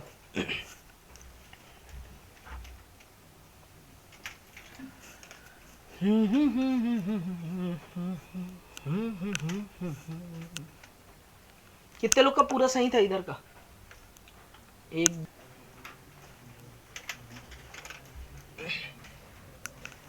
बोल प्रणय। पहले क्या करूंगा, कॉन्फ़िगरेशन, यहाँ कॉन्फ़िगरेशन बताओ भाई। 1 2 3 1 2 3 कैसे घूम रहा हूँ, क्लॉकवाइज, तो क्या होगा, S। 1 2 3 कैसे घूम रहा हूँ, क्लॉकवाइज, तो S।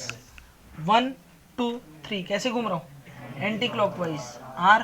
1 2 3 कैसे घूम रहा हूँ, क्लॉकवाइज, तो क्या हो जाएगा, नीचे है R होगा, है ना, वर्टिकल में, ध्यान रखें। क्लियर है ना, बिना पेन चलाए कर सकते हो कॉन्फ़िगरेशन। ठीक, चलिए देखते हैं क्या ये और ये सेम नेचर का एरर सेंटर है? क्या ये और ये सेम नेचर का एरर सेंटर है? ऑपोजिट कॉन्फ़िगरेशन, तो रिश्ता क्या कहलाएगा?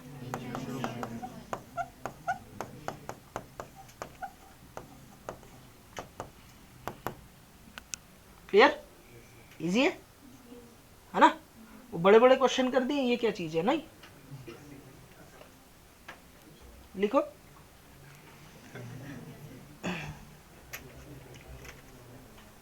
लिख लिया सभी ने? नहीं लिखे तो फिर मत लिखो, आगे बढ़ता हूं मैं। चलो अगला क्वेश्चन, इसको देखो, कॉन्फ़िगरेशन निकालना है।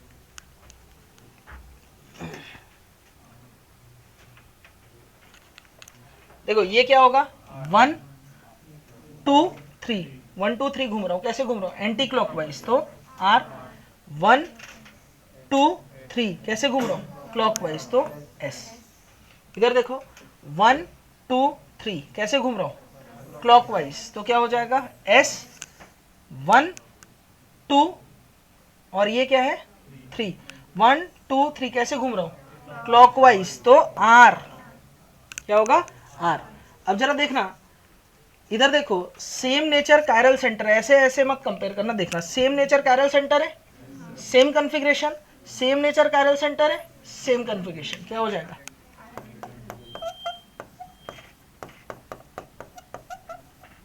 क्लियर है? अरे हूं हाँ करो।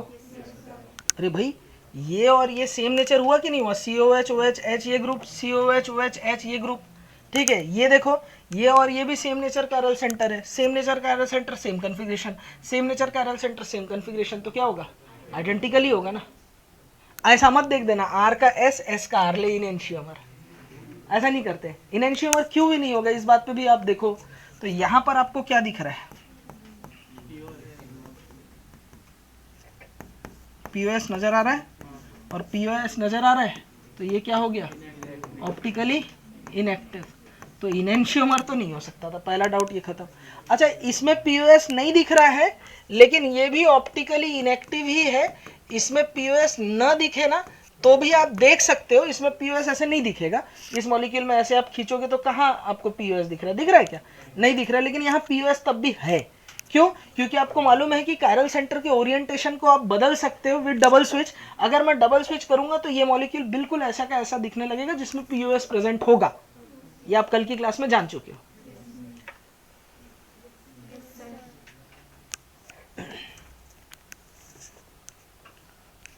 भाई डबल स्विच करके आप इसको इसमें बदल सकते हो और इसमें POS होगा।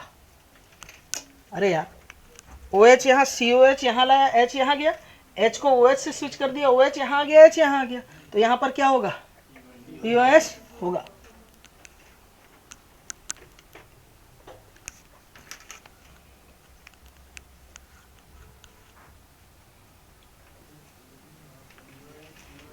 हाँ करेक्ट, वेरी गुड, यही फर्क होता है ना, यही फर्क होता है। ठीक है, फर्क है ना? वो बता दिया। कैसे देखते हैं POS और COS? इस मॉलिक्यूल में कायरल सेंटर ये और ये है, कायरल सेंटर है कि नहीं? यस सर है। POS है कि नहीं? हाँ है, POS है। COS नहीं है, कायरलिटी नहीं है, ऑप्टिकल एक्टिविटी भी नहीं होगी। इस मॉलिक्यूल में कायरल सेंटर है या नहीं है? अरे बिल्कुल है यार, सिस को ट्रांस, ट्रांस को सिस कर दो, ओरिएंटेशन बदलने से कायरल सेंटर की हेल्थ पे कोई असर नहीं पड़ता। POS नहीं है, COS है, सोच समझ के बोलना। COS के लिए ये क्लोरीन मिल रहे हैं, लेकिन वो इस सेंटर से होकर नहीं गुजर रहे हैं, COS नहीं है। क्लियर है ना? तो POS नहीं, COS नहीं, कायरलिटी होगी, ऑप्टिकल एक्टिविटी होगी, ये सब पे हम लोग बात कर चुके हैं। ठीक है, बैठ, तू बैठ बेटा, गुड, शाबाश। इधर ध्यान देना, अब ये ऑप्टिकली क्या है? इनएक्टिव है। ये क्या है? ऑप्टिकली एक्टिव है। इनएंशियोमर होने के लिए दोनों को ऑप्टिकली एक्टिव होना जरूरी था ना, तो इनएंशियोमर नहीं हो सकते, आइडेंटिकल है नहीं। ठीक है, क्लियर है ना? तो ये क्या बनेंगे बताओ? डायस्टीरियोमर। और एक चीज मुझे बताओ, डायस्टीरियोमर है, ये दोनों एक दूसरे के क्या है? जीआई है ना भाई, एक सिस है तो दूसरा क्या है? ट्रांस है।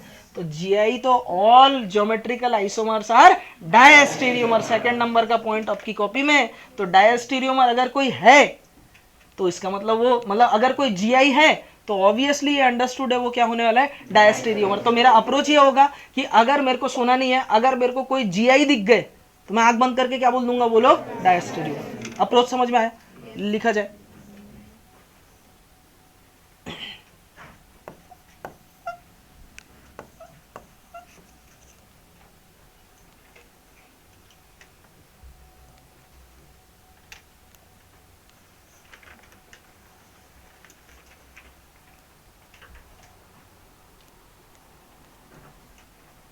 हो गया? चौथा बताओ तन्मय। डायस्टीरियोमर होगा भाई, ये सी से ये ट्रांस है, क्यों? और ये किया तो गलत किया। दादा थोड़ा सा अभी सोच नहीं पा रहा है, प्रोसेस नहीं कर पा रहा है। भैया ट्रांस होने के लिए एक वेज एक डैश होना चाहिए, ठीक है? अच्छा मुझे एक चीज बताओ, इधर देखो, इधर इधर इधर तो देखो, सब लोग इधर देखो। देखो ये क्लोरीन है, क्लोरीन दोनों आगे की तरफ है और यहाँ दोनों क्लोरीन पीछे की तरफ है। इस क्लोरीन को उठा के इस पे रखूंगा, सुपर इम्पोज होगा। अगर इसे मैं फ्लिप कर दूं, इसे मैं फ्लिप कर दूं, तो फ्लिप करने पे ये जो पीछे वाला क्लोरीन है वो किधर आ जाएगा? आगे। और क्या आगे आने के बाद एक दूसरे के वो क्या होंगे? मिरर इमेज हो जाएंगे। और अगर दोनों अगर मिरर इमेज हैं तो वो क्या नहीं हो सकता? डायस्टीरियोमर नहीं हो सकता। तो ये लोग क्या है? आइडेंटिकल। ये बात आपको समझ में आया नहीं है? वापस से देखो, ये जो दोनों क्लोरीन है किधर है? आगे की तरफ है। अब इस क्लोरीन को अगर मैं, ये आगे की तरफ है, इसको या इसको ऐसे फ्लिप, आप ऐसे ना कॉपी पन्ने पलटते हैं ना, ऐसे नोटबुक फ्लिप कर सकते हो आप। क्या कर सकते हो बेटा? नोटबुक जैसे फ्लिप कर सकते हो, ये कर सकते हो आप, ठीक है? ऐसा रोटेट नहीं कर सकते, मतलब रोटेट मत करना, आप फ्लिप कर सकते हो। दोनों में फर्क है, समझ रहे हो बात को? अब देखो ध्यान दो, इसमें ये दोनों क्लोरीन पीछे की तरफ, किधर है? पीछे की तरफ। अब ये अगर सपोज ये क्लोरीन पीछे की तरफ लगा हो, एक पेन देना मुझे।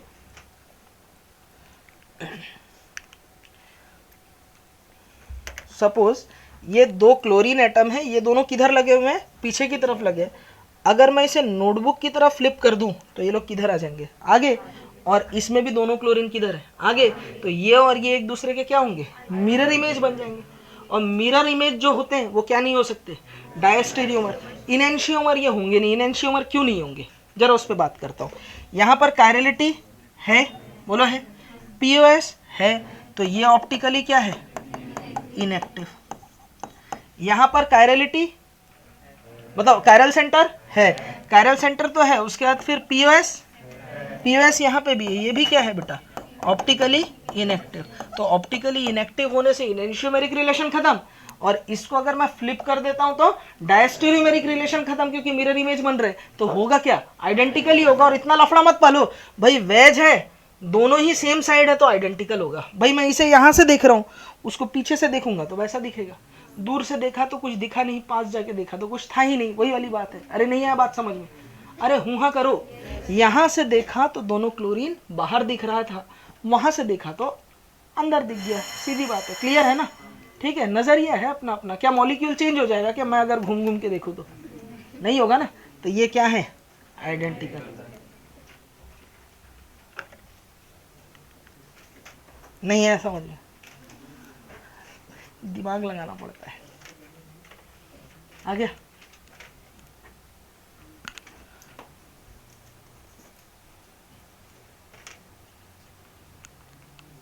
ये करके दिखाओ।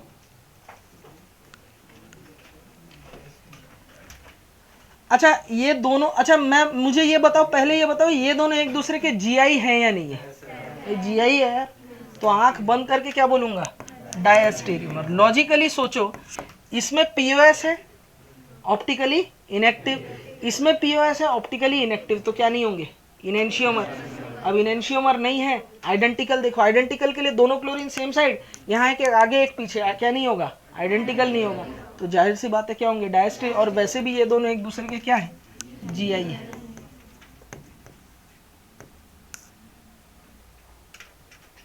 नहीं है समझ में? प्रधान जी ये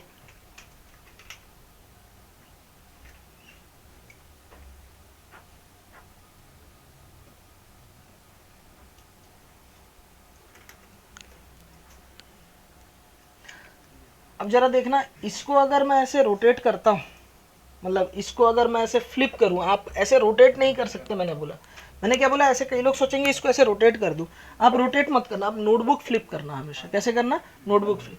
तो नोटबुक फ्लिप करोगे तो ये क्लोरीन किधर चला गया? पलटने से पीछे की तरफ। ये क्लोरीन किधर आ गया? आगे की तरफ। तो आपको लगेगा कि ये दोनों एक दूसरे के मिरर इमेज हैं, तो क्या नहीं हो सकता? डायस्टेरियोमर। पक्की बात है। बचे दो, कौन से? इनेंशियोमर और आइडेंटिकल। जरा देखना यहाँ पर क्या पीओएस है? कायरल सेंटर तो है ना?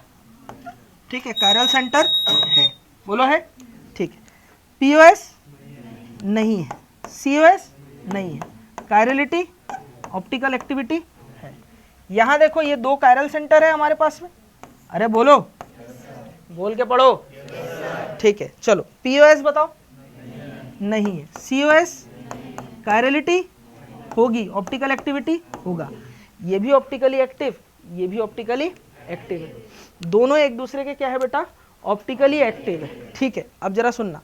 अब देखो ऑप्टिकल एक्टिव है, मैंने इनेंशियोमर की आपको डेफिनेशन क्या बताई?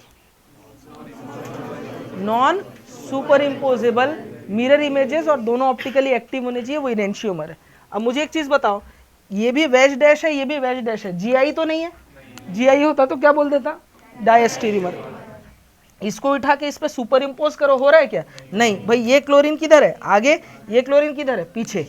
सर फ्लिप कर देता हूं ना, फ्लिप करने से मिरर इमेज तो होगा, लेकिन वो मिरर इमेज इस पे सुपर इम्पोज नहीं होगा। इसको अगर मैं फ्लिप करता हूं तो ये कुछ ऐसा दिखेगा।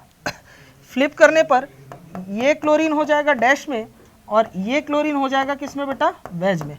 अब इसको इस पे सुपर इम्पोज कराओ, हो रहा है क्या भाई? अगर इसको उठा के इस पे रखता हूं तो ये लोग को काउंटर करने के लिए इधर पे, मतलब पीछे की तरफ है वो, मतलब वो नॉन सुपर इम्पोजेबल है। अरे दिख रहा है ना? तो इसका मतलब यहाँ रिलेशन क्या होगा? इनेंशियोमर। क्या मेरी बात आपको समझ में आई? रिलेशन ये ढूंढ लोगे आप। क्लियर है? वापस से सुन लो। यहाँ पर सबसे पहले ये भी ऑप्टिकली एक्टिव है, ये भी ऑप्टिकली एक्टिव है। क्या दोनों एक दूसरे के जीआई हैं? नहीं। जीआई होता तो मैं क्या बोल देता? डायस्टेरियोमर। क्या ये दोनों आइडेंटिकल है? आइडेंटिकल भी नहीं है। क्यों नहीं है आइडेंटिकल? यहाँ वेज, यहाँ डैश, वेज डैश, यहाँ पर वेज डैश है, ऐसे तो एक आइडेंटिकल नहीं दिख रहा है। नोटबुक फ्लिप करूं तो भी आइडेंटिकल नहीं दिख रहा है, लेकिन एक दूसरे का मिरर इमेज हो रहा है। बोलो हो रहा है? नोटबुक फ्लिप करूंगा तो ये उसका मिरर इमेज होगा, और नॉन सुपर इम्पोजेबल है। तो इनेंशियोमर की तो डेफिनेशन ही है non super imposable mirror images, individually optically active are enantiomer. क्या बात क्लियर हुआ? समझ में आया? लिखो। ये क्वेश्चन बताओ, सबसे पहले बताओ क्या ये जीआई है? नहीं। एक दूसरे के जीआई तो नहीं है ना? जीआई होने के लिए दोनों को वेज में या दोनों को डैश में होना पड़ता, किसी एक को, तो वेज डैश होने से वो सिस ट्रांस होता। अच्छा एक चीज बताओ, जीआई नहीं है तो डायस्टेरियोमर का तो सवाल पैदा नहीं हो रहा। ये दोनों एक दूसरे के मिरर इमेज जैसे दिख रहे हैं ना? साफ साफ आप बताओ मुझे, मिरर इमेज जैसे दिख रहे हैं तो ये क्या नहीं होंगे? डायस्टेरियोमर नहीं होंगे। अब जरा चेक कर, हाँ ऑप्टिकल एक्टिविटी चेक करो, बताओ यहाँ पर कायरल सेंटर है, पीओएस, पीओएस है क्या बताओ? नहीं। सीओएस, कायरलिटी, अरे है यार, ऑप्टिकल एक्टिविटी होगा। कैसे करते हो तुम लोग? पीओएस सीओएस नहीं है तभी तो कायरलिटी आती है। ठीक है, इधर देखो, कायरल सेंटर है, अरे यार POS, COS, chirality, optical activity है। क्या दोनों इंडिविजुअली ऑप्टिकली एक्टिव है? बोला जाए, क्या दोनों एक दूसरे पे सुपर इम्पोजेबल हैं? कहां से है यार? नहीं है ना यार, नहीं है ना, सुपर इम्पोजेबल नहीं है ना। तो इसका मतलब ये रिश्ता क्या कहलाएगा? इनेंशियोमर। कैसे करते हो तुम लोग यार? थोड़ा धीरे बताऊं, थोड़ा स्लो मोशन में 0.5x में बताऊं? प्रधान जी प्रोसेस नहीं हो पाया सर, 1.5x में चले गया है। बताता हूँ 0.5x में। देखो यहाँ पर दोनों में कायरल सेंटर है। क्या है? Chiral centre. पीओएस नहीं है, सीओएस नहीं है, कायरलिटी है, ऑप्टिकल एक्टिविटी है। ये ऑप्टिकल एक्टिव, ये ऑप्टिकल एक्टिव, दोनों एक दूसरे के डायस्टेरियोमर नहीं है क्योंकि दोनों जीआई नहीं है। क्लियर है? चाचा चरसी इधर ध्यान दे, ठीक है? दोनों ऑप्टिकली एक्टिव है, तो ऑप्टिकली एक्टिव है ये लोग।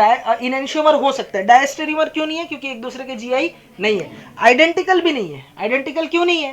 क्योंकि आइडेंटिकल होने के लिए इस मॉलिक्यूल को फ्लिप कर दूं तो वही होना चाहिए। आप ऐसे फ्लिप कर सकते हो, आप इसको फ्लिप करके देख लेना, तो वेज की जगह डैश, डैश की जगह वेज हो जा रहा है, वो तो साफ नजर आ रहा है, एक दूसरे के मिरर इमेज दिख रहे हैं। और इसको उठा के इस पे सुपर इम्पोज करने की कोशिश करो तो सुपर इम्पोज नहीं हो रहा, और यही इनेंशियोमर की डेफिनेशन है। Non super imposable mirror images both individually optically active are enantiomer। बस इतना सा बात है, जो आज पढ़ा है उसको अच्छे से घर जाके रिवीजन करोगे, चीजें हो जाएंगी। ये बताओ, अच्छा कायरल सेंटर आ गया, ये तो बहुत आसान है। देखो कैसे ये हो जाएगा 1, ये 2, ये 3, 1 2 3 घूम रहा हूँ। कैसे घूम रहा हूँ? Anti clockwise. क्या होगा? R। 1 2 3 कैसे घूम रहा हूँ? क्लॉकवाइज, तो क्या होगा? R। अरे आइडेंटिक है, हाँ है। अरे वर्टिकल है, वर्टिकल है, हाँ? अरे मैं सही बोल रहा हूँ ना? अरे क्लियर? अरे यार कल का पूरा लेक्चर लगाया हो यार, ठीक है? इसका मतलब ये लोग क्या होंगे? आइडेंटिकल।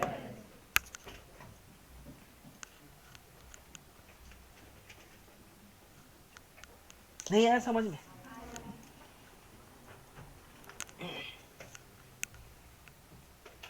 चला लेना मोबाइल, तेरे को बोला ही नहीं हो तो मतलब तू मोबाइल चला रहा है। खड़े हो, फोन जेब में तो सामने रखा है वो मेरा, फिर तो अब जेब में कौन सा मोबाइल है फिर? है जेब में, और ये फोन किसका है? कौन भाई?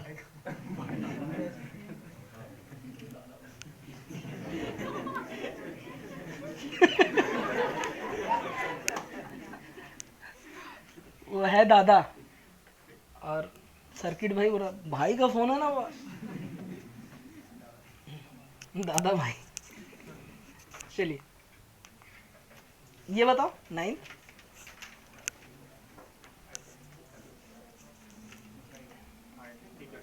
क्या होगा? ध्यान दो, ये ऑड स्पाइरन है कि इवन स्पाइरन है? ऑड स्पाइरन है। ऑड स्पाइरन में क्या हो सकता है? जीआई हो सकता है। जब यहाँ पे दो ग्रुप क्या होते हैं? डिफरेंट। यहाँ दो ग्रुप होते हैं, वो क्या होते हैं? डिफरेंट। तो यहाँ तो जीआई नहीं है, बीच में क्लोरीन लगा दिया। ये दो क्लोरीन स्पाइरन में किधर की तरफ है? ऊपर की तरफ है। यहाँ पर दोनों किधर है? नीचे की तरफ। अरे ये तो यही बात हो गया, ऐसा स्पाइरन रखा हुआ है, दो क्लोरीन लगा हुआ है, एक बार मैं ऊपर से देख रहा हूँ, एक बार नीचे से देख रहा हूँ। नहीं है समझ में? तो क्या होगा बोलो? दिमाग की बत्ती जल रही है नहीं जल रही है? अरे हूं हाँ करो ना यार प्लीज। ये बताओ, ये करके दिखाओ।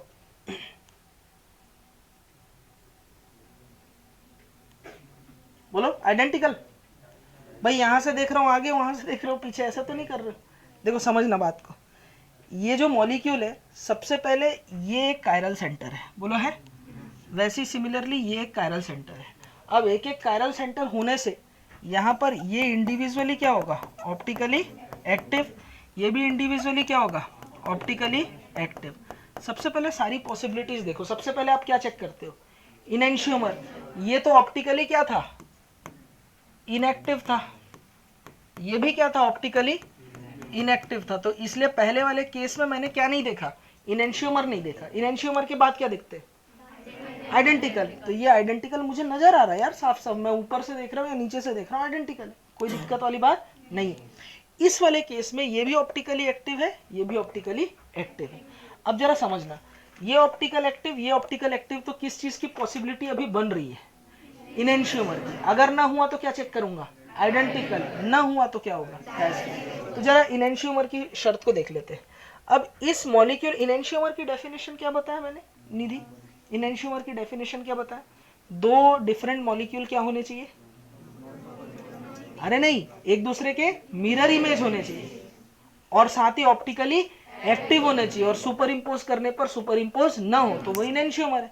तो ध्यान देना, इसको अगर मैं नोटबुक फ्लिप कर दूं, पटेल तिरछी नजरों से उधर मत देख मेरे भाई, थोड़ा मेरी तरफ भी देख ले, मैं भी नहा के अगरबत्ती चला के आया हूं, ठीक है पटेल मेरे भाई। नहीं मैं वैसे नहीं बोल रहा हूँ, उधर बोल रहा था, उधर तू कहाँ सोच लिया, ठीक है थोड़ा मेरी तरफ भी देख ले, इधर देखना भाई, पक्का देख रहा है ना मेरी तरफ, अच्छा नहीं दिख रहा क्या, मैं दिख रहा हूं ना, तो मेरी तरफ देखना। क्या यहाँ फ्लिप अगर मैं इसे करता हूं नोटबुक फ्लिप, क्या ये डबल बॉन्ड यहां आ जाएगा, और जो डैश में था वो क्लोरीन किस में चला जाएगा, वेज में चला जाएगा। ये और ये कोई अलग मॉलिक्यूल है क्या, सेम मॉलिक्यूल है। अब इस मॉलिक्यूल को पकड़ करके मैं इस पे सुपर इंपोज करूं, अब ये दोनों एक दूसरे के क्या है, मिरर इमेज है। अरे यार 1 2 3, 1 और 3 एक दूसरे का क्या दिख रहा है आपको, मिरर इमेज दिख रहा है। ऊपर से क्या है, नॉन सुपर इंपोजेबल दिख रहा है पटेल, और ऊपर से बता 1 क्या है, ऑप्टिकली एक्टिव, और 2 भी क्या है, ऑप्टिकली एक्टिव। तो हुआ ना फुलफिल किसका शर्त, इनएंशियोमर का। तो ये रिश्ता क्या कहलाता है, इनएंशियोमर। नहीं आया समझ में, पक्का क्लियर हुआ ये, फटाफट कॉपी में लिखो। है आइडेंटिकल क्यों नहीं हुआ भाई, आइडेंटिकल से पहले मैं क्या देखूंगा, इनएंशियोमर। ये और ये मॉलिक्यूल जो है, इसको अगर मैं पलट लूं तो ऐसा दिखेगा, ये मॉलिक्यूल और ये मॉलिक्यूल एक दूसरे के मिरर इमेज दिख रहे, मिरर इमेज दिख रहे, ऊपर से एक दूसरे पे नॉन सुपर इंपोजेबल है, ऊपर से ऑप्टिकली, तो इसका मतलब क्या होगा, ना होता तो क्या देखता, आइडेंटिकल, ना होता तो क्या होता, अच्छा जीआई हुए एक दूसरे के तो डायरेक्ट।